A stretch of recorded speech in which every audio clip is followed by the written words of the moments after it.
Hello everybody, Fixxxer here, and welcome to the prelude for my streaming event, Strangest Night. So this will consist of what I consider my 2017 Game of the Year, which is Night in the Woods, and its new director's cut called the Weird Autumn Edition, as well as the two supplemental games, Longest Night and Lost Consteallation. So I'm streaming this event over on Twitch, but I am editing it to make it a little bit YouTube friendly. So at the beginning of the stream, before I loaded up the game, I talked a little bit about the setting, specifically it being a small town in the Rust Belt. So if you didn't play Night in the Woods, or if you don't know what the Rust Belt is, you kind of got a good idea on the perspectives of the people in this town and how they see the world. So the remainder of this prelude video is just me talking about that, and I wanted to put it in a separate video from the game itself. So here it is, and I hope you guys enjoy the rest of the series.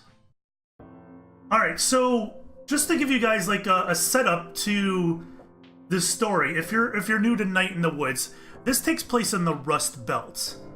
And how many of you know what the Rust Belt is? So this game takes place in Pennsylvania.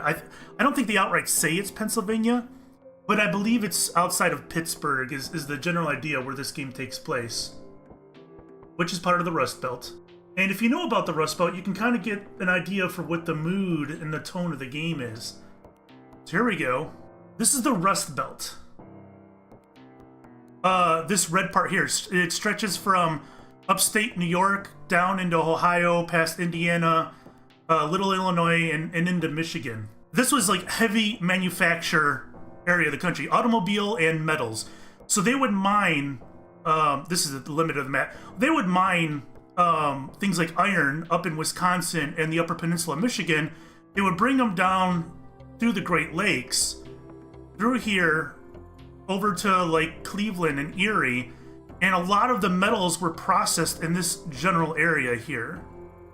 And of course you get the automobile industry, which is Detroit, up here with Saginaw, Flint, down to Toledo, over to Fort Wayne. This right here is like the automotive belt.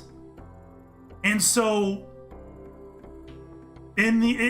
when it came to like automation, when like Henry Ford introduced automation, that was kind of like the beginning of the Rust Belt. Workers were laid off because you have automation now, and over time, these jobs went down to the southern U.S. into Alabama, went down to Georgia, Mississippi. All these manufacturing jobs and automobile jobs started going south and into Mexico too. And that gutted this area. It ended up with abandoned factories, which killed the population. The people had to move elsewhere to find jobs, if they could move elsewhere. Otherwise, they just went into poverty. So over the past 30 years or so, it's just gotten really bad for this red area. And then it makes it even worse when they pass things like NAFTA and whatnot. And even though NAFTA in general is good for business, what happens is it ships jobs to places like Mexico, but it doesn't do anything for the workers left behind. They don't get retooled. These people grew up learning about cars. They grew up learning about steel. And then those jobs are suddenly gone and they don't have the tools to jump to a different field.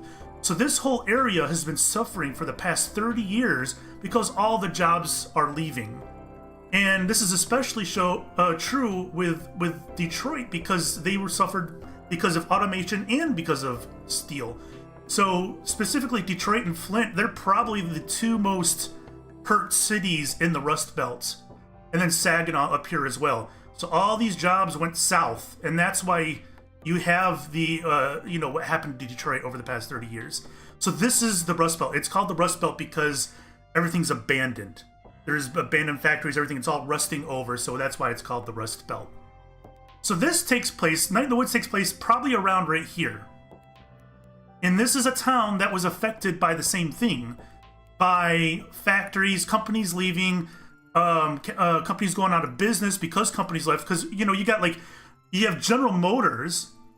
Why do jobs move to the south? Why not stay here? Because the cheap labor. The people in the South were willing to do those jobs for a quarter of the price that these people up here were getting paid. So these guys are getting paid reasonable wages. Henry Ford revolutionized that. He wanted his workers to be able to afford the cars that they built. So he paid them a respectful wage. Well, over time, they're like, actually, that's not really making us a whole lot of money. Let's move everything to the south, into Alabama, Mississippi, and pay them a fraction of the price, and so we can make more money. So that's capitalism for you, right? So that's why all those jobs left. And of course, Mexico, they're even worse. They get paid even less. Oops. Stay back here. So Night in the Woods takes place right here. Companies like like GM, Ford, Chrysler, people don't realize that they buy a lot of their parts from other companies. Seatbelts are not made by Ford and GM and Chrysler. Seats are not. Engines generally are not. Axles, drivetrains, rims, tires, these guys don't make them. They pay other companies to make them, and they kind of put them together, right? They give the specs out, someone makes them, they get a contract, they make them and give them back. So when GM moves out of Detroit, hundreds of companies go down because of it. Hundreds. I grew up in Detroit. I saw it firsthand happen. GM would move a plant down to Alabama, and everybody in this area would suffer. Ford would move a plant, Chrysler would move a plant.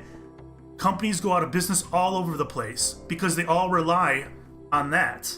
It's pretty crazy. Yeah, I don't want to turn it into a huge history lesson, but I thought it would be nice to know the tone going into this game, because I think the tone is important. That's what really caught me about this game, because I grew up in the Rust Belt. I grew up right here in Detroit and outside of Detroit. And that's why this game touched me so much, because I grew up with it. And I think if you understand the history, then maybe it'll give you a good perspective when you watch it. So yeah, that's the Rust Belt for you. All right, that's enough of that. Cool beans. All right, Night in the Woods. Let's start this baby up.